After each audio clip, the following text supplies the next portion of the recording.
n'enlevez surtout pas les fleurs empoisonnées, de crainte qu'à la fois vous n'arrachiez le blé. La grâce de Jésus notre Seigneur, l'amour de Dieu le Père, la communion de l'Esprit Saint soit toujours avec vous. Aujourd'hui, 19 juillet, c'est le 16e dimanche du temps ordinaire. Depuis dimanche passé, nous avons commencé avec une série de paraboles. Aujourd'hui, après la grande parabole du semeur, nous avons 3 petites paraboles. D'abord, la parabole de l'homme qui sème du bon grain et l'ivraie pousse partout. La parabole de la graine de moutarde, toute petite, mais qui grandit et devient un arbre. Et la parabole du levain, de la levure qu'on met dans la pâte et qui fait lever toute la pâte. Toutes ces paraboles décrivent d'une manière symbolique le règne de Dieu, le projet que Dieu a pour l'univers, pour l'homme, l'humanité en général et pour chaque être humain. Un projet d'harmonie, de libération et de salut. Ce que Saint Paul appelle le dessein merveilleux de Dieu. Et il y a 2 leçons importantes à tirer de toutes ces paraboles aujourd'hui. La première leçon, c'est un jeu de contraste. Il y a contraste entre d'un côté la petite graine de moutarde et le gros arbre. De l'autre côté, le peu de levain et la masse de la pâte. Comme il y a également contraste entre la graine de blé fragile et l'impétuosité de l'ivraie. Jésus montre la fragilité et la petitesse du blé, de la graine de moutarde et du levain. En réalité, c'est l'Église. C'est le petit troupeau qui fait face au monde, mais qui peut engendrer une révolution à condition qu'il y ait la patience, comme la patience divine, à condition que les chrétiens ne se fient pas à leur propre puissance, mais à la puissance de Dieu. Comme nous le dit la première lecture, tu montres ta force si l'on ne croit pas à la plénitude. À ceux qui bravent sciemment, tu les réprimes. Mais toi qui disposes de la force, tu juges avec indulgence. Pareillement, notre prière est d'une puissance formidable. Mais, Saint Paul nous le dit, dans la deuxième lecture, Romains chapitre 8, versets 26 à 27, nous ne savons pas prier. Alors, qu'est-ce qui donnera puissance à notre prière? C'est quand l'Esprit Saint lui-même viendra en aide à notre faiblesse par des gémissements inexprimables.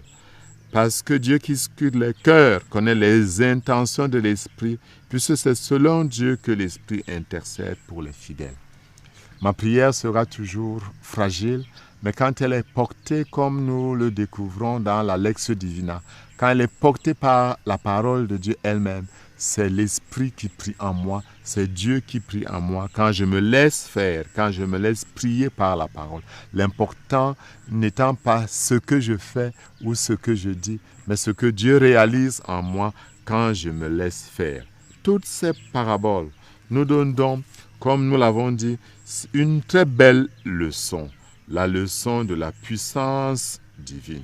Nous qui devons transformer le monde par la puissance de Dieu, laissons Dieu nous transformer le premier, alors il réalisera son dessein en nous. La deuxième leçon, le deuxième sens de ces paraboles, c'est par rapport à la croissance. La semence et le levain sont des énergies secrètes, mais qui sont d'une efficacité inimaginable, qui fait exploser la vie. Il s'agit d'une croissance certes dans la lutte. La croissance de l'Évangile rencontrera toujours des obstacles et la persécution. Parfois même, c'est une croissance dramatique.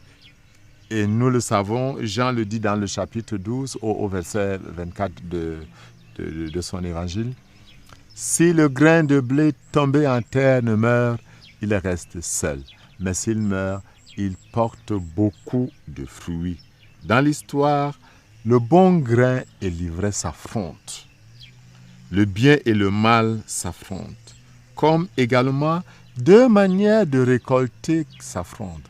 La manière brutale de la proposition des serviteurs donne l'autorisation d'aller couper l'ivraie, alors que le maître lui propose toute une autre méthode, la méthode de la patience, qui est plutôt lente. Il s'agit pour la vraie révolution, non de déclencher les révolutions style révolution de Lénine ou je ne sais quelle révolution qui n'ont jamais fonctionné.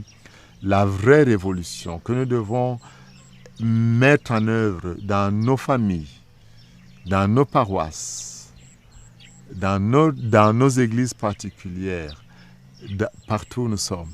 C'est la révolution qui consiste à transformer de l'intérieur, à toucher les cœurs, à travailler la motivation intrinsèque pour que la grâce de Dieu soit accueillie de l'intérieur et non jamais par la force. La lente croissance du royaume de Dieu est une certitude et ce royaume de Dieu croît de jour comme de nuit.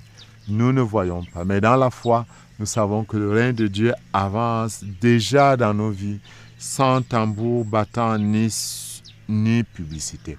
Jésus a fait comment pour convertir les publicains et les pécheurs publics? En mangeant avec eux, en se laissant toucher par eux, en dialoguant avec eux. Il a voulu être le médecin et non le juge impartial. Ce qui produira l'effet merveilleux que nous cherchons. Si nous voulons que toutes les nations que le Seigneur a faites, comme le dit le psaume, viennent se prosterner devant lui en reconnaissant que Dieu est grand, qu'il fait les merveilles, nous devons vivre dans la dynamique du médecin qui petit à petit transforme le mal, guérit le mal. Comme me disait souvent une de mes nièces médecins, les médicaments ne sont pas le piment, ils agissent lentement. Alors avec le psalmiste, nous pourrons dire, toi qui es bon et qui pardonne, plein d'amour pour tous ceux qui t'appellent, écoute ma prière. Seigneur, entends ma voix qui te supplie. Nous devons en ce dimanche crier comme le psalmiste en disant, toi Seigneur, Dieu de tendresse et de pitié, lent à la colère, plein d'amour et de vérité, regarde vers moi, prends pitié de moi. Le Seigneur posera son regard sur nous. Laissons-nous regarder par le Seigneur sans peur. Et tournons les mêmes yeux que le Seigneur pose sur nous, sur le monde. Et le Seigneur transformera le monde, transformera nos familles.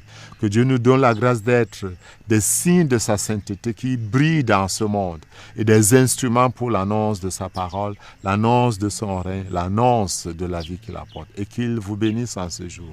Au nom du Père et du Fils et du Saint-Esprit. Amen. Faites un feu de l'ivraie quand vous l'aurez lié, avant de recueillir le blé dans mes greniers. Ne crains-tu pas que l'ivraie qui parsème ton champ vienne étouffer le bon grain qu'il lève en plein temps? J'ouvrirai ma maison à ceux qui m'ont aimé, j'enverrai loin de moi ceux qui m'ont oublié. Ne crains-tu pas que l'ivraie qui parsème ton